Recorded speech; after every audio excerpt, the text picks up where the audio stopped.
പ്രിയപ്പെട്ടവരെ, നിങ്ങൾക്ക് ആർക്കെങ്കിലും നല്ല ഒരു മരണം വേണോ? ഈമാനോടുകൂടിയുള്ള ഒരു മരണം വേണമെന്ന് ആഗ്രഹിക്കും. അത് എളുപ്പത്തിൽ നടക്കുന്ന ഒരു കാര്യമല്ല, അത് പെട്ടെന്ന് നടക്കുന്ന ഒരു കാര്യമല്ല. അതുകൊണ്ട് മഹാനായ നബി മുഹമ്മദ് മുസ്തഫ സ്വല്ലല്ലാഹു അലൈഹി വസല്ലമ തങ്ങൾ പറഞ്ഞു തരികയാണ്, ഈമാനോടുകൂടി മരിക്കാനുള്ള ഒരു എളുപ്പ വഴി എന്തെന്നറിയുമോ? നമ്മളൊക്കെ അള്ളാഹുവിനോട് ദുആ ചെയ്യുമല്ലോ, പടച്ചവനെ സ്വർഗം തരണേ അല്ലാ, പണം തരണേ അല്ലാ, വീട് തരണേ അല്ലാ, മക്കളെ തരണേ അല്ലാ, ആരോഗ്യം തരണേ അല്ലാ, നല്ല ജീവിതം തരണേ അല്ലാ. എല്ലാവരും അല്ലാഹുവിനോട് ദുആ ചെയ്യുമല്ലോ, ദുആ ചെയ്യാത്തവർ കുറവാണല്ലോ.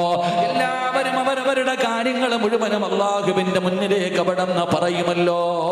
എങ്കിൽ എൻ്റെ പ്രിയപ്പെട്ടവരെ, സ്വർഗം ചോദിക്ക്, പണം ചോദിക്ക്, ആരോഗ്യം ചോദിക്ക്, വീട് ചോദിക്ക്, മക്കളെ ചോദിക്ക്, ജോലി ചോദിക്ക്, എന്തു വേണമെങ്കിലും ചോദിച്ചോ, നിന്റെ റബ്ബ് കരുണയുള്ളവനല്ലേ. പക്ഷേ എല്ലാം ചോദിച്ചു കഴിയുമ്പോ ആ ദുആയ്ക്കകത്ത് ഒന്നുകൂടെ നീ ഉൾപ്പെടുത്തണേ.